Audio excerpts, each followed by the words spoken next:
പക്കാ ത്രില്ലർ എന്ന് പറയാൻ പറ്റില്ല. ഒരു ഇമോഷണൽ ഒരു സെർച്ച് ജേണി ആ പടത്തിലുണ്ട്. അങ്ങനെയാണ് ആ സിനിമ തുടങ്ങുന്നത്. ഒരു 40% ആ ഒരു യാത്രയിലാണ് അതൊരു സർവൈവൽ ത്രില്ലർ എന്ന് പറയുന്ന ഒരു മൂഡിലേക്ക് പോകുന്നത്. ഡെസേർട്ടിലാണ് ഷൂട്ട്. എക്സ്ട്രീം വെതർ കണ്ടീഷനാണ്. രാവിലെ ഭയങ്കര ചൂടും രാത്രി ഭയങ്കര തണുപ്പും രാത്രി രണ്ട് കാറ്റും ഉണ്ടാവും. ഇതൊക്കെ ടാക്കിൾ ചെയ്ത് ഷൂട്ട് ചെയ്യാന്നുള്ളതായിരുന്നു പണിയുള്ളൊരു പണി. എനിക്ക് അങ്ങനെ കുറേ ക്ലോസ് ഫ്രണ്ട്സ് ഇല്ല ഇൻഡസ്ട്രിയിൽ. ഞാൻ കൂടുതലും ഹാങ് ഔട്ട് ചെയ്യാറും അല്ലെങ്കിൽ എൻ്റെ സർക്കിളിൽ എന്ന് പറയുന്നത് ഞാൻ കൂടെ പഠിച്ച ഫ്രണ്ട്സൊക്കെയാണ് ഞാൻ കൂടുതലും അവരുടെ ഉണ്ടാവുക. ഇവൻ്റെ ഒരു ക്വാളിറ്റി എനിക്ക് തോന്നുന്നത് ഈ ഏജ് വെച്ചിട്ട് ലവ് ട്രാക്ക് അങ്ങനെയുള്ളൊരു സാധനമല്ലാണ്ട് അത്രയും സീരിയസ് ആയിട്ടുള്ള അത് ഫീൽ ചെയ്യിക്കാൻ പറ്റുന്നൊരു മുഖവും താടിയൊക്കെ ഇവനുണ്ട്. അതുകൊണ്ട് അങ്ങനെ ചെയ്യാൻ അല്ലല്ല സീരിയസ്ലി നമ്മൾ പറഞ്ഞ് ചെയ്യുന്ന ആ ഒരു മെച്യൂരിറ്റി ആവേണ്ട ഒരു പ്രായമല്ല ഇവൻ എനിക്ക് അറിയുന്നതുകൊണ്ട് ഞാൻ പറയുന്നത് കേട്ടോ. നമ്മൾ തിങ്കളാഴ്ച ശേഷം നല്ല സിനിമയാണ്, ഗംഭീര പെർഫോമൻസ് ആയിരുന്നു. പക്ഷേ ഭയങ്കര സ്ട്രൈക്ക് ചെയ്യുന്നത് കുറച്ച് സീനിലേ ഉള്ളെങ്കിലും എനിക്ക് വാശിയാണ്. നല്ലൊരു ഇമോഷണൽ സീനൊക്കെ ചെയ്തത് ഭയങ്കരമായിട്ട് സ്ട്രൈക്ക് ചെയ്തിട്ടുണ്ടായിരുന്നു. ഞാൻ തിങ്കളാഴ്ച നിശ്ചയം കഴിഞ്ഞതിന് ശേഷം എനിക്ക് ഇമ്മീഡിയറ്റ്ലി ഒരു 1 വീക്ക് കഴിഞ്ഞിട്ട് കോള് വരുന്നത് എനിക്ക് വാശിയിലേക്കുള്ള ടൊവിനോ കീർത്തി സുരേഷ് എന്നുള്ളത് പേര് കണ്ടപ്പോൾ ഞാൻ ആദ്യം സ്റ്റക്ക് ആയി പോയിരുന്നു. ഓഡിഷൻ ചെയ്യണം, എനിക്ക് എന്നാ മാത്രമേ വരാൻ പറ്റുള്ളൂ. ഞാൻ അങ്ങോട്ടേക്ക് പറഞ്ഞു. അമിതമായ വിനയമായിരുന്നു. അമിതമായ വിനയമല്ല, കാരണം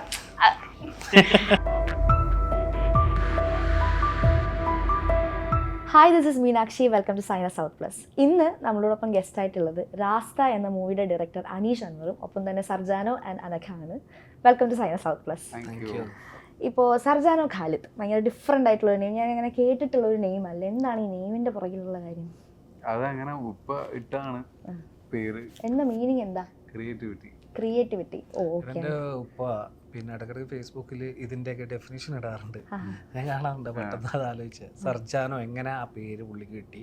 പിന്നെ അതുപോലെ സർജാൻ്റെ സിസ്റ്ററിൻ്റെ പേര് ഭയങ്കര രസമുള്ള സിസ്റ്റേഴ്സ് ഉണ്ട്. ഈ 3 സിസ്റ്റേഴ്സാണ്. അൽമിത്ര, മേസിയാദ, ഇറാദ. ഡിഫറെന്റ് നെയിംസ് ആണ്. ആ പേരുകളൊക്കെ വന്നതിൻ്റെ പുറകിൽ പുള്ളി കഥകൾ പറയാറുണ്ട്. ഇപ്പോൾ അനീഷ് അൻവർ എന്നുള്ള പേര് നമ്മൾ ഒരുപാട് കേട്ടിട്ടുണ്ട്. ഇപ്പം മാമ്പഴക്കാലത്തിൽ അസിസ്റ്റ് ചെയ്തിട്ടുണ്ട്, നാരനിൽ അസിസ്റ്റ് ചെയ്തിട്ടുണ്ട്. പക്ഷെ ആ പേര് ആൾക്കാരുടെ മനസ്സിൽ രജിസ്റ്റേർഡ് ആവുന്ന എനിക്കൊന്ന് സക്കറിയുടെ കമ്പനികളിൽ കൂടിയാണ്. അപ്പോൾ അതാണെങ്കിലും ഒരു ഡ്രമാറ്റിക് മൂഡുള്ള ഒരു മൂവിയാണ്. അത് കഴിഞ്ഞ് കുമ്പസാരം ചെയ്തു, അത് ഇത്തിരി ത്രില്ലറാണ്, ബട്ട് സ്റ്റിൽ ഡ്രാമയുണ്ട്. റാസ്ത എങ്ങനെയാണ്? ഒരു പക്ക ത്രില്ലർ മോഡ് ഒരു മൂവിയാണോ? പക്കാ ത്രില്ലർ എന്ന് പറയാൻ പറ്റില്ല. ഒരു ഇമോഷണൽ ഒരു സെർച്ച് ജേണി ആ പടത്തിലുണ്ട്. അങ്ങനെയാണ് ആ സിനിമ തുടങ്ങുന്നത്. ആ സിനിമയുടെ ഒരു ഘട്ടം ഒരു 40% ആ ഒരു യാത്രയിലാണ് അതൊരു സർവൈവൽ ത്രില്ലർ എന്ന് പറയുന്ന ഒരു മൂഡിലേക്ക് പോകുന്നത്. എന്നാലും ആ പടത്തിൻ്റെ ഒരു എൻഡ് വരെ ഒരു ഇമോഷണൽ ഒരു ടച്ച് അത് ആ സിനിമയിലുണ്ട്. റാസ്തയിൽ അഭിനയിച്ചിട്ടുണ്ട് അല്ലേ? എങ്ങനെയുണ്ട് ആ ഒരു എക്സ്പീരിയൻസ്? ഇവരോട് അഭിനയിക്കുക, സെയിം ടൈം ഡയറക്ഷൻ നോക്കുക, അതൊരു നല്ല എക്സ്പീരിയൻസ് ആയിരുന്നു. ഞാൻ ഡയറക്റ്റ് ചെയ്യുന്ന സമയത്ത് തന്നെ അഭിനയിച്ചില്ല. അല്ലാണ്ട് ഞാൻ അസോസിയേറ്റ് ചെയ്യുന്ന സമയത്ത് ചിലപ്പം ആർട്ടിസ്റ്റുകളിൽ മിക്കവാറും എല്ലാ അസിസ്റ്റൻസും അസോസിയേറ്റ്സും അങ്ങനെ അഭിനയിച്ചിട്ടുണ്ടാവും. ചിലപ്പോൾ 1-2 സീനുകളിലേക്ക് മാത്രമേ. പക്ഷേ ഒരു ത്രൂ ഔട്ട് ക്യാരക്ടർ, അതും ഇങ്ങനത്തെ ഒരു ടെറൈനിൽ കുറേ ചലഞ്ചസ് ഉള്ളൊരു ഇതിൽ നമ്മൾ ഡയറക്റ്റ് ചെയ്യുന്ന സമയത്ത് അഭിനയിക്കുക എന്ന് പറയുന്നത് ഒരു ഭയങ്കര രസമുള്ളൊരു എക്സ്പീരിയൻസ് ആയിരുന്നു. ആ രസത്തിൽ എന്തോ ഒരു പ്രശ്നങ്ങളില്ല കേട്ടോ. പ്രശ്നങ്ങൾ നമ്മൾ സിനിമ പ്രോസസ്സ്, അതിൻ്റെ ഒരു മേക്കിംഗ് പ്രോസസ്സ് ഒരിക്കലും ഞാൻ പ്രശ്നമായിട്ട് കാണാറില്ല. സിനിമ ഞാൻ നേരത്തെ പറഞ്ഞിട്ടുണ്ടായിരുന്നു ഇവരുടെ ഈ സിനിമ ഷൂട്ട് ചെയ്ത് കഴിഞ്ഞ് എത്തിയപ്പോഴാണ് ഞാൻ എന്തൊക്കെയായിരുന്നു ഞാൻ ഫേസ് ചെയ്ത പ്രശ്നങ്ങൾ എന്നുള്ളത് എൻ്റെ ബോഡി റിയാക്ട് ചെയ്യാൻ തുടങ്ങിയത്. അപ്പോഴും ഒന്നും ഉണ്ടായിരുന്നില്ല. അത് കഴിഞ്ഞിട്ടൊക്കെയാണ് ഞാൻ അറിഞ്ഞു തുടങ്ങിയത്. ഞാനിങ്ങനെ പോയത് എൻ്റെ ബോഡിക്ക് പറ്റുന്നതിൽ മുകളിലായിരുന്നു എന്നുള്ളത് മനസ്സിലാക്കിയത് പിന്നീട്. അനഘ എന്നുള്ള ഒരാളെ നമുക്ക് കിട്ടുന്നത് തിങ്കളാഴ്ച നിശ്ചയത്തിൽ കൂടിയാണ്. ഫസ്റ്റ് മൂവി അല്ലേ? അതിൽ ഫുൾ ന്യൂ ഫേസസ് ആണ്, പക്ഷെ ഒരു വണ്ടർഫുൾ മൂവിയാണ്. എങ്ങനെയാണ് അതിലോട്ട് എത്തിപ്പെട്ടത്? ഓഡിഷൻ ത്രൂ ആണ് പോയത്. ഓഡിഷൻ ത്രൂ ആണ്. ഇപ്പോൾ കാഞ്ഞങ്ങാട്, കണ്ണൂർ, കാസർഗോഡ് ബേസ്ഡ് ആയിട്ടുള്ള ആൾക്കാരെ വേണം എന്നുള്ളപ്പോൾ ഞാൻ ഡ്രാമ ഇതൊക്കെ ചെയ്യുമായിരുന്നു. അപ്പോൾ ഇപ്പോഴും സിനിമ ആഗ്രഹം എങ്ങനെയെങ്കിലും വരണം എന്നുള്ള ഒരു ആഗ്രഹം ഉണ്ടായിരുന്നു. അപ്പൊ അങ്ങനെ ഓഡിഷൻ ചെയ്തു. ഞങ്ങള് രണ്ടുപേരും തിങ്കളാഴ്ച നിശ്ചയത്തിലാണ് സിനിമയിലേക്ക് വന്നത്. ഞാനത് ഈ ഷൂട്ടിങ്ങിന്റെ ഇൻ ബിറ്റ്വീൻ ഏതോ ഒരു പടം ഇറങ്ങിയപ്പോൾ എന്റെ അച്ഛനാണ്, എന്റെ അച്ഛന്റെയും നമ്മുടെ ഷൂട്ട് നടക്കുന്ന സമയത്ത് എന്റെ അച്ഛന്റെ സിനിമ സെയിം ഡേ റിലീസ് ചെയ്തിരുന്നു. അപ്പൊ അങ്ങനെ പറഞ്ഞു. നിങ്ങളുടെ റാസ്തയിലെ റെസ്പെക്റ്റഡ് റോൾസിനെ പറ്റി ഒന്ന് പറയാമോ? പറയാലോ. സോ എൻ്റെ ക്യാരക്ടേഴ്സ് ബേസിക്കലി ഞാൻ അവിടെ ഒമാനിലുള്ള ഒരാളാണ്, അവിടെ വർക്ക് ചെയ്യുന്നത്. ആൻഡ് അവിടുത്തെ എന്താണ് വീട്ടിലെ സാഹചര്യങ്ങൾ കൊണ്ടൊക്കെ ഗൾഫിൽ പോയി വർക്ക് ചെയ്യുന്ന ഒരാളായിട്ടാണ് ഞാനതിൽ പോർട്രേ ചെയ്യുന്നത്. ആ ക്യാരക്ടർ പോർട്രേ ചെയ്യുന്നത്. Also purpose of this character is summon ഒരു ജേർണിയുടെ ഭാഗമാവാനുള്ള ഒരാളാണ്. ഒരാളുടെ കൂടെ അല്ലെങ്കിൽ ഒരു കൂട്ടത്തോടെ ഒരു പേർപ്പസിന് വേണ്ടിയിട്ട് പോകുന്ന ആ കൂട്ടത്തിലുള്ള ഒരാളാണ്. ക്യാരക്ടർ നെയിം ഷഹാനയാണ്. അപ്പോൾ ഒമാൻ എന്ന് പറഞ്ഞ ഒരു നാട്ടിലേക്ക് പോകുന്ന ഒരു പേർപ്പസ് ഉണ്ട് എനിക്ക്. അപ്പൊ അങ്ങനെ അതിനു വേണ്ടി പോയി അവിടെ നിന്ന് കുറെ ആൾക്കാരെ പരിചയപ്പെടുകയും അവരും എൻ്റെ ജേർണിയുടെ ഒരു പാർട്ടാവുക. ഇനി ഡയറക്ടർ കൂടുതൽ അറിയാൻ പേടിയാണ് ഇപ്പൊ വന്നിട്ടേ. ഇനി ഞാൻ പറയുമ്പോ നീ കഥ റിവീലായി പോവോ, എനിക്കൊരു പ്രശ്നമാവോ എന്നൊക്കെയുള്ളൊരു പേടിയുള്ള അറിയാതാണ്. നിഷാന്റെ ക്യാരക്ടറിനെ പറ്റി കൂടി. എൻ്റെ ക്യാരക്ടർ ഇത് ഈ പറഞ്ഞ പോലെ അനഘയാണ് നമ്മുടെ ഒരു ലീഡ്, ഒരു സെൻട്രൽ പോയിന്റ് എന്ന് പറയുന്നത്. ഈ സിനിമ തുടങ്ങുന്നതും അല്ലെങ്കിൽ ഈ സിനിമയുടെ നടക്കുന്ന എല്ലാ പിന്നെ സീക്വൻസുകളും അതിൻ്റെ ഒരു പോയിന്റ് എന്ന് പറയുന്നത് ഈ ക്യാരക്ടർ ഷഹാന എന്ന് പറയുന്ന ഒരു ക്യാരക്ടർ. ആ ക്യാരക്ടർ ഒമാൻ എന്നുള്ള രാജ്യത്തിലേക്ക് വരുന്നതോട് കൂടിയിട്ടാണ് സിനിമ സ്റ്റാർട്ട് ചെയ്യുന്നത്, ഈ കഥ സ്റ്റാർട്ട് ചെയ്യുന്നത്. നമ്മുടെ ഈ സിനിമ തീരുന്നതും ആ ക്യാരക്ടറിൻ്റെ ഒരു ഇതിലാണ്. അപ്പം അതിൽ പാർട്ടാവുന്ന ആൾക്കാരാണ് ബാക്കിയുള്ള ക്യാരക്ടർ. അപ്പം അനഘയുടെ ജേണിയിൽ യാദൃശികമായിട്ടോ അല്ലെങ്കിൽ അല്ലാതെയോ പാർട്ടാവേണ്ടി വരുന്ന ക്യാരക്ടേഴ്സിൽ ഒരാളാണ്. മുജീബ് എന്നാണ് ആ ക്യാരക്ടറിൻ്റെ പേര്. ഞാനാണ് അത് ചെയ്തത്. രാസ്ത എന്നുള്ള മൂവിയുടെ ഒരു ത്രെഡ് ആരുടെയാണ്, ലൈക്ക് പരിചയമുള്ള ആളുടെയാണോ? എന്തുകൊണ്ടാണ് ഇത് എടുക്കാം, ഓക്കെ ഇതിൽ വർക്ക് പ്രൊസീഡ് ചെയ്യാമെന്ന് തോന്നിയ ഒരു എലമെന്റ് എന്തായിരുന്നു ഇത് കേട്ടപ്പോൾ? ഇല്ല, ഈ ത്രെഡ് മീൻസ് ഇതിൻ്റെ റൈറ്റേഴ്സ് അവിടെ ഉള്ള ഒമാനിലുള്ള ആൾക്കാരാണ്. അപ്പം രണ്ടുപേരുണ്ട്, ഷാവുലും ഫായിസും.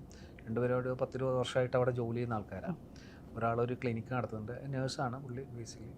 രണ്ടാമത്തുള്ള ഒരു ട്രാവൽസ് നടത്തുന്ന ആളാണ് ഫായിസ് എന്ന് പറഞ്ഞാൽ. അപ്പോൾ അവരുടെ ഒരു 10-20 വർഷമായിട്ടുള്ള ഒമാനിലുള്ള അവർ കണ്ട അല്ലെങ്കിൽ അവർ കേട്ടറിഞ്ഞ എക്സ്പീരിയൻസുകളും അവർ വായിച്ചറിഞ്ഞ ന്യൂസിൽ അറിയുന്ന അവിടുത്തെ കുറച്ച് ഇൻസിഡൻസ്, ട്രൂ ഇൻസിഡൻസ് ബേസ് ചെയ്തിട്ടുള്ള അവർ സിനിമ ആഗ്രഹിക്കുന്ന ആൾക്കാരാണ്.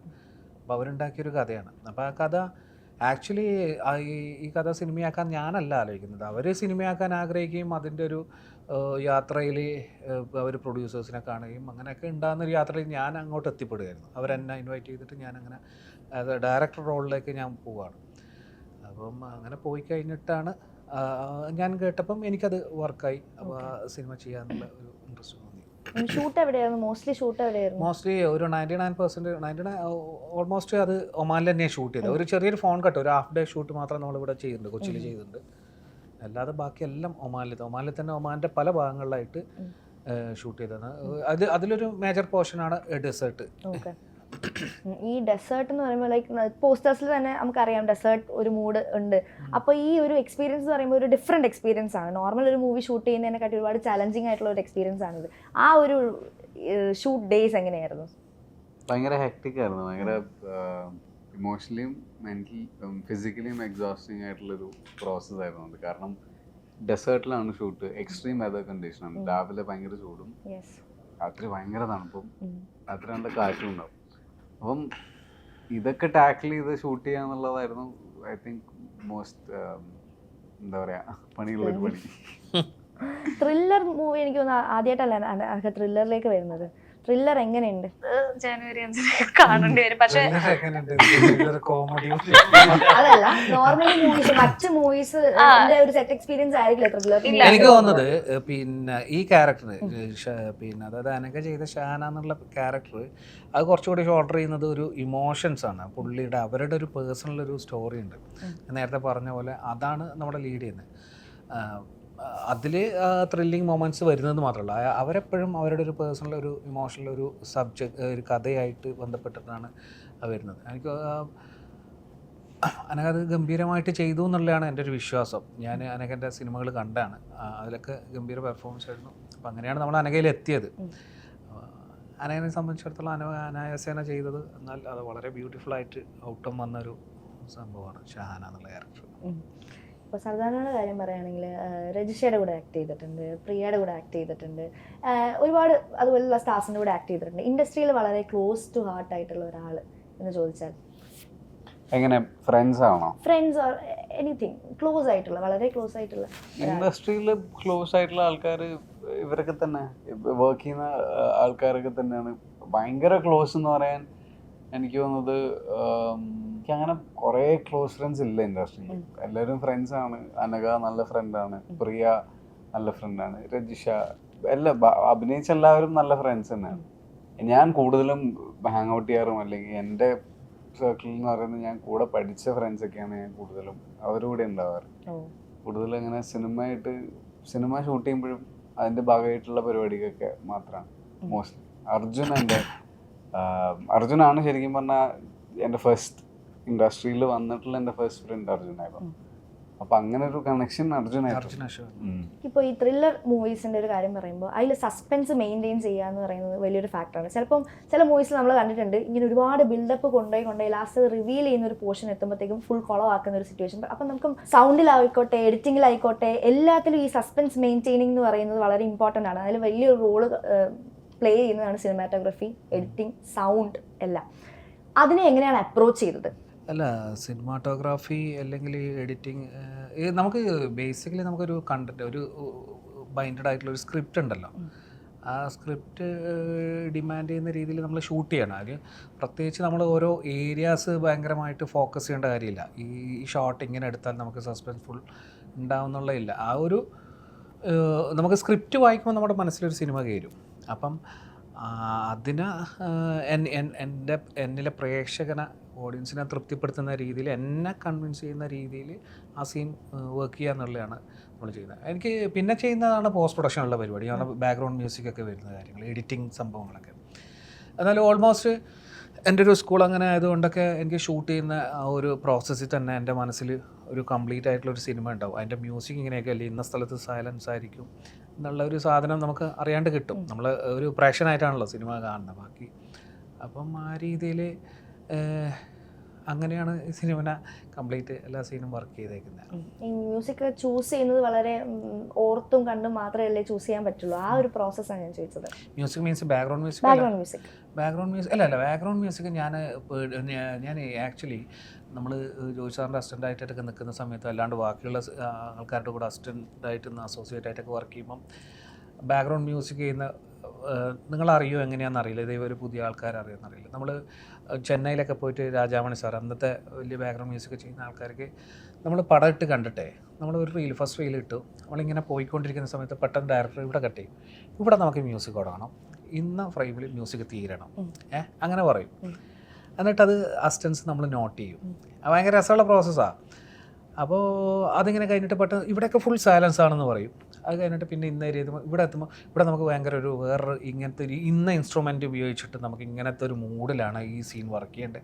അങ്ങനെയൊക്കെ ഡീറ്റെയിലിംഗ് ആയിട്ടുള്ളൊരു വർക്ക്, പ്രീ വർക്ക് നടക്കും ഈ BGM ഉണ്ടാക്കുന്നൊരു പ്രോസസ്സിൽ.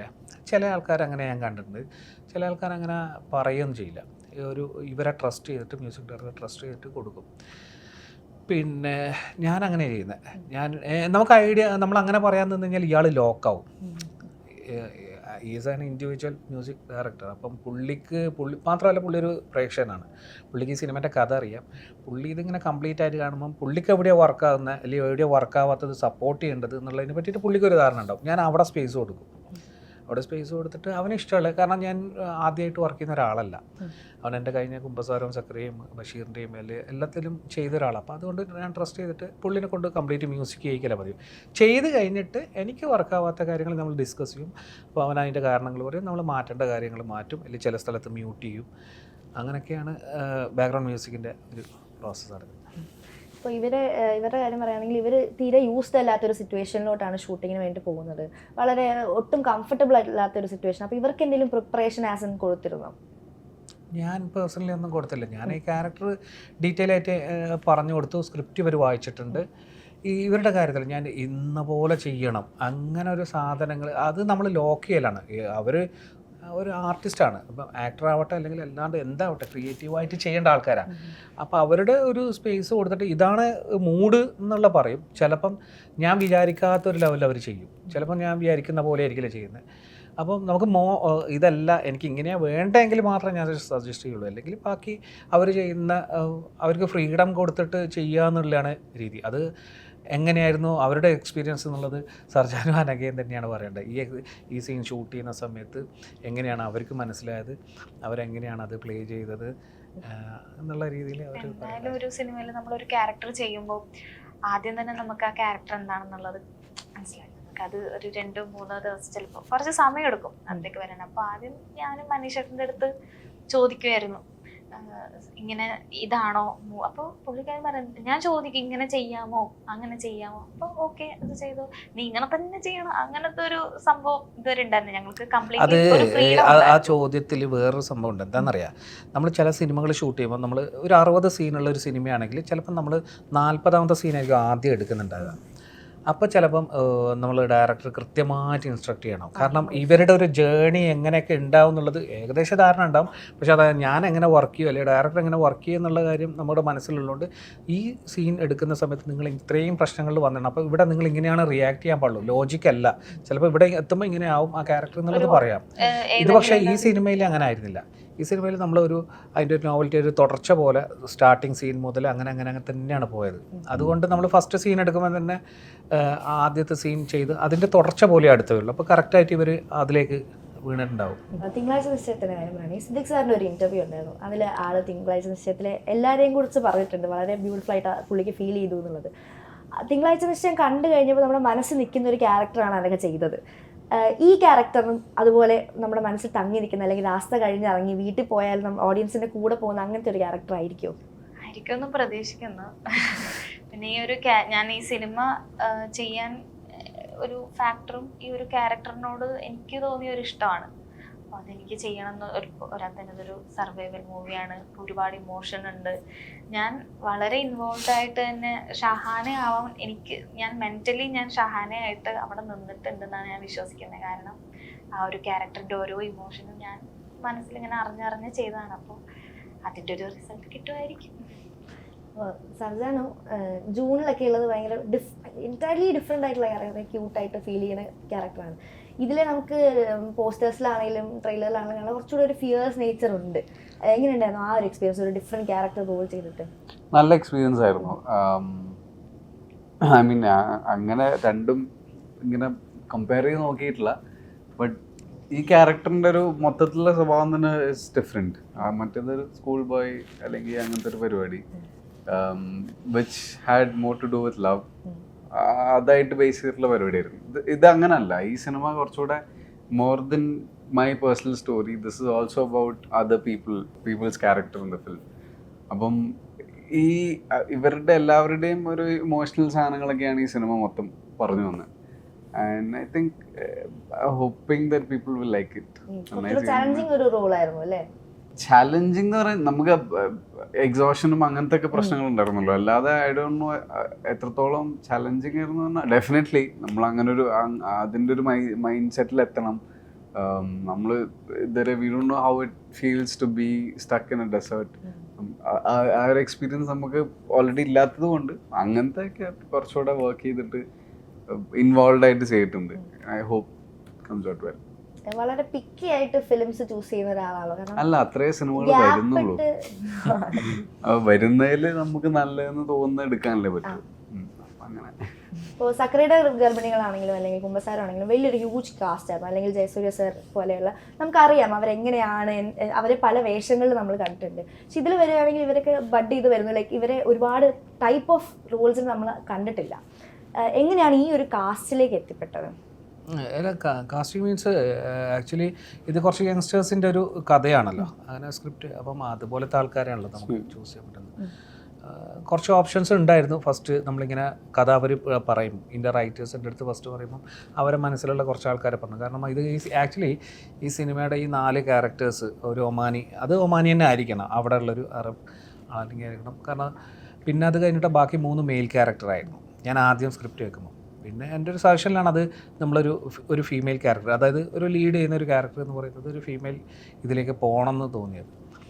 അപ്പോൾ നമ്മളതിനെക്കുറിച്ച് എനിക്ക് തോന്നുന്നത് വലിയൊരു ഡിസ്കഷനിലേക്കൊന്നും പോയില്ല. നമ്മളൊരു ഫസ്റ്റ് ഓപ്ഷൻ എന്നുള്ള രീതിയിൽ തന്നെ സംസാരിക്കുമ്പോൾ തന്നെ സർജാനിലേക്ക് മനകയിലേക്ക് എത്തി എന്നുള്ളതാണ്.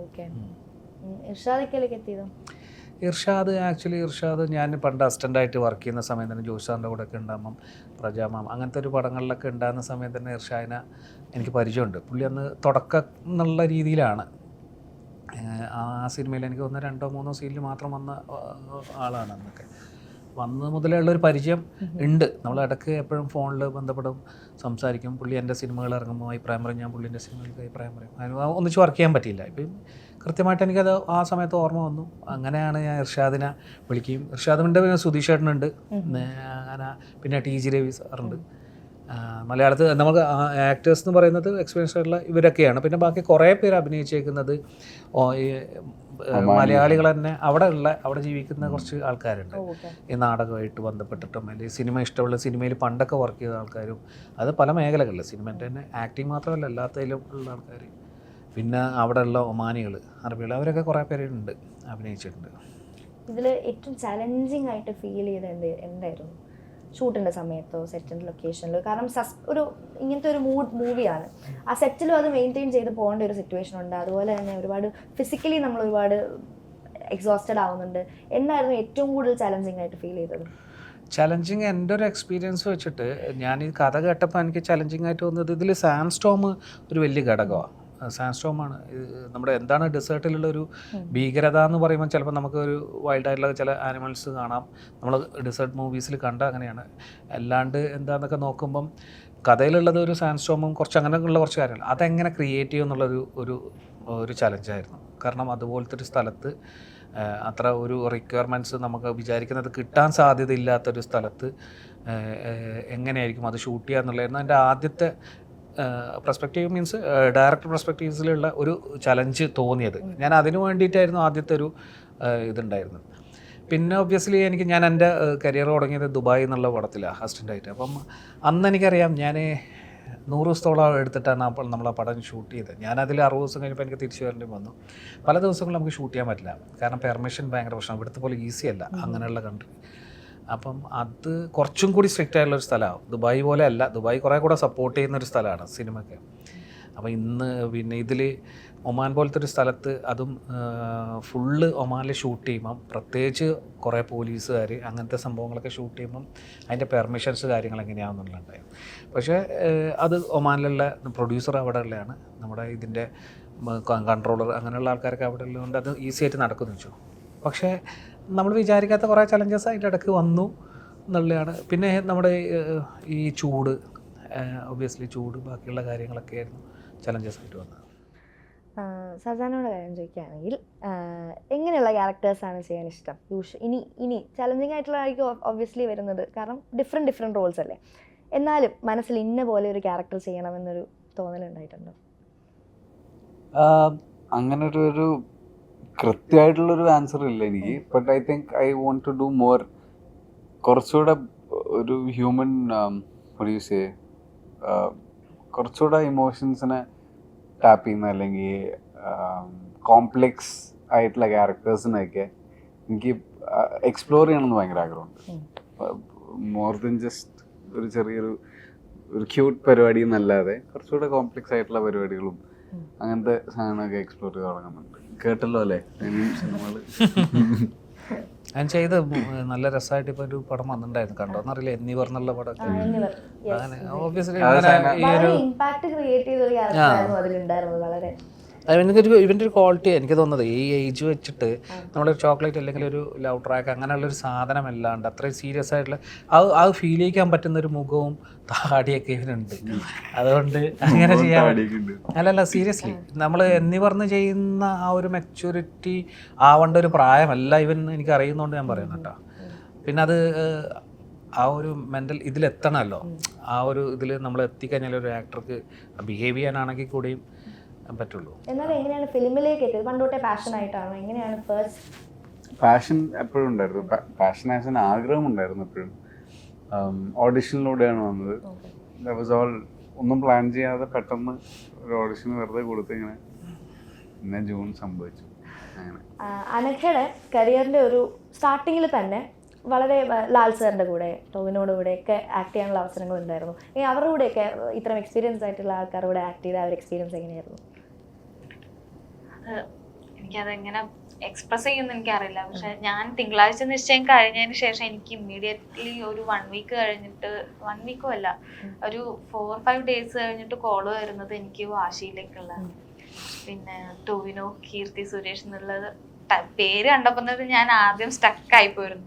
അപ്പൊ ഞാൻ നിർബന്ധിച്ച് വേണ്ട, എന്നെ ഒഡീഷൻ ചെയ്യണം, എന്നെ അതിൽ കണ്ടിട്ട് വിളിക്കരുത്, ഒഡീഷൻ ചെയ്യണം, എനിക്ക് എന്നാ മാത്രമേ വരാൻ പറ്റുള്ളൂ. ഞാൻ അങ്ങോട്ടേക്ക് പറഞ്ഞാണ്. പക്ഷെ ഷൂട്ട് അമിതമായ വിനയമായിരുന്നു. അമിതമായ വിനയമല്ല, കാരണം അവര് എനിക്ക് എന്നെ തന്നെ ആദ്യം ഒന്നും അത്ര വിശ്വാസം ഇല്ലായിരുന്നു. ലൈക്ക് എങ്ങനെ ഉണ്ടാവും ഇതുപോലത്തെ ഒരു വലിയ, തിങ്കളാഴ്ച എന്ന് വെച്ചാൽ ഒരു സിനിമ സെറ്റ് പോലെ ആയിരുന്നില്ല. ഇതൊക്കെ ഒരു ടിപ്പിക്കൽ സിനിമ സെറ്റ്, അതെങ്ങനെയായിരിക്കും എന്നുള്ളത് എന്നെ സംബന്ധിച്ച് അതൊരു പുതിയൊരു ലോകമാണ്. അങ്ങനെ പോയി. പക്ഷെ എനിക്ക് ആകെ കൂടെ കുറച്ചും കൂടെ കോൺഫിഡൻസ് കിട്ടുന്നത് അഭിനയിക്കുമ്പോഴാണ്. അപ്പോൾ അവരൊക്കെ എന്നെ നല്ലോണം കംഫർട്ടബിൾ ആക്കിയിട്ടുണ്ട്. അപ്പോൾ എനിക്ക് തോന്നുന്നതേ ഒരു നമ്മൾ തിങ്കളാഴ്ച ശേഷം നല്ല സിനിമയാണ്, ഗംഭീര പെർഫോമൻസ് ആയിരുന്നു അനഘ. പക്ഷേ ഭയങ്കര സ്ട്രൈക്ക് ചെയ്യുന്നത് കുറച്ച് സീനിലേ ഉള്ളെങ്കിലും എനിക്ക് അനഘൻ്റെ ഇതാണ്, എന്താ വാശിയാണ്. ഞാനത് യാദൃശ്യം അനഘൻ്റെ പറഞ്ഞിട്ടല്ല, ഇതിന് മുമ്പ് എപ്പോഴും കണ്ടതാണ്. എനിക്ക് നല്ല ഓർമ്മയുണ്ട്, നല്ലൊരു ഇമോഷണൽ സീനൊക്കെ ചെയ്തത് ഭയങ്കരമായിട്ട് സ്ട്രൈക്ക് ചെയ്തിട്ടുണ്ടായിരുന്നു. ഈ കുട്ടി ഭയങ്കര രസമുള്ള ആക്ട്രസ്, പെർഫോമറാണെന്ന് തോന്നിയൊരു സാധനം ഉണ്ടായിരുന്നു. തിങ്കളാഴ്ച ശേഷം വാശി ഞാൻ കണ്ടിട്ടുണ്ടായിരുന്നു. അങ്ങനെ കാസ്റ്റ് ചെയ്യുന്നത് അത് കണ്ടുകൊണ്ട് ഇവളാനി എൻ്റെ അടുത്ത പടത്തിൽ നമ്മൾ വിളിക്കണം എന്നുള്ളത് വിചാരിച്ചിട്ടില്ല. ഈ കഥ ഡിസ്കസ് ചെയ്യുന്ന സമയത്ത് നമ്മൾ ഈ ഒരു പ്രായത്തിലുള്ളൊരു കുട്ടി, ഇങ്ങനെ ഷഹാന എന്ന് പറയുന്ന ഇന്ന സ്ഥലത്തു നിന്ന് വരുന്നൊരു കുട്ടി എന്നൊക്കെ പറയുമ്പം നമ്മുടെ മനസ്സിൽ വന്നൊരു മുഖമാണ്. സിനിമ കണ്ട് ഇറങ്ങുന്ന മനുഷ്യർക്ക് ഒരു ഹാങ് ഓവർ ക്രിയേറ്റ് ചെയ്യുന്ന, അല്ലെങ്കിൽ നേരത്തെ ഞാൻ പറഞ്ഞ പോലെ ഈ സിനിമ കഴിഞ്ഞ് അവിടെ നിന്നാൽ ഓക്കെ തീർന്നു എന്നല്ലാതെ അവർ വീട്ടിൽ പോയാൽ ഇത് തലയിൽ ഇങ്ങനെ നടന്ന് കളിക്കുന്ന മൂവീസ് ക്രിയേറ്റ് ചെയ്യുന്നതാണ് എനിക്ക് തോന്നുന്നു ഒരു ഡയറക്ടറിൻ്റെ ഒരു റൈറ്ററിൻ്റെ ഒക്കെ ഏറ്റവും വലിയ വിജയം എന്ന് പറയുന്നത്. ലാസ്റ്റ് അങ്ങനെ ഒരു മൂവി ആയിരുന്നു. അതിനു വേണ്ടിയുള്ള ശ്രമം ഉണ്ടായിട്ടുണ്ട്. അത് ഉണ്ടാവോ ഇല്ല എന്നുള്ളത് നമുക്ക് പറയാൻ പറ്റില്ല. അത് ഓരോ ആൾക്കാരുടെ ഇതായിരിക്കും. ഈ പ്രത്യേകിച്ച് ഇനി ഇന്നത്തെ കാലത്ത് അത്രയും കണ്ടന്റുകൾ കണ്ടുകൊണ്ടിരിക്കുമ്പോഴേ ഒരു സിനിമ നമ്മൾ ഹോണ്ട് ചെയ്യുന്ന തന്നെ കുറച്ച് ദിവസങ്ങൾ എൻ്റെ മനസ്സിൽ ആ സിനിമയാണെന്നൊക്കെ പറയുന്ന അതിഭാവുകത്വം എന്ന് എനിക്കറിയില്ല. എനിക്ക് പണ്ടൊക്കെ ഉണ്ടാകാറുണ്ട്, ഇന്ന് അങ്ങനെ ഉണ്ടാകുന്നത് കുറവാണ്. ചിലപ്പോൾ കുറേ സംഭവം ഒറ്റ സ്ട്രെച്ചിന് സിനിമകൾ നമുക്ക് OTT എനിക്ക് കാണാൻ പറ്റാറില്ല, എത്ര ഗംഭീര സിനിമയാണെങ്കിലും. അത് നമ്മൾ തിയേറ്ററിൽ വാച്ചാണ് ഞാൻ ആഗ്രഹിക്കുന്നത്. എനിക്ക് സിനിമ കാണണമെങ്കിൽ എനിക്ക് തിയേറ്ററിൽ പോയാൽ എനിക്ക് 2 മണിക്കൂർ വേറൊരു ഡിസ്റ്റർബൻസ് ഇല്ലാണ്ട് എനിക്ക് സിനിമ എൻജോയ് ചെയ്യാൻ പറ്റാറില്ല. ഞാൻ ഈ രാസ്തൻ്റെത് ഞാൻ വിചാരിക്കുന്നത് ഇത് ഡിമാൻഡ് ചെയ്യുന്നുണ്ട്, തിയേറ്റർ വാച്ച് ഡിമാൻഡ് ചെയ്യുന്ന ഒരു സിനിമയാണ്. ഭയങ്കര ബഡ്ജറ്റിൽ എന്നാൽ ഡിസേർവ് ചെയ്യുന്ന ഇത്ര ബഡ്ജറ്റ് ഇതിന് വേണം, ഈ കണ്ടൻറ്റ് ഈ സാധനം ഞാൻ പറയണേ ഇത്ര സാധനം വേണം, അത് വൃത്തിയായിട്ട് വർക്ക് ചെയ്യണം, ഇങ്ങനെ വേണം, അത് കൊടുത്തിട്ടുണ്ട് ഈ സിനിമയ്ക്ക്. ഈ പറഞ്ഞ പോലെ ഇമോഷൻസും കാര്യങ്ങളും എല്ലാം ഉണ്ട്. അത് ക്യാരി ചെയ്യോ, ഒരു ഓഡിയൻസിനെ ക്യാരി ചെയ്യുമോ എന്നുള്ളത് ഓരോരുത്തരുടെ ഒരു ഇതുപോലെ ഇരിക്കും നമ്മൾ സിനിമ കാണുന്ന സമയത്ത്. അത് പക്ഷേ അതിനുള്ള നല്ല ശ്രമം ഈ സിനിമേൻ്റെ പുറകിലുണ്ട്. എന്തായാലും ലാസ്റ്റ് ജനുവരി 5 റിലീസാകാൻ പോവാണ്. വളരെ ഉയരങ്ങളിൽ എത്തട്ടെ. Thank you so much. Thank U.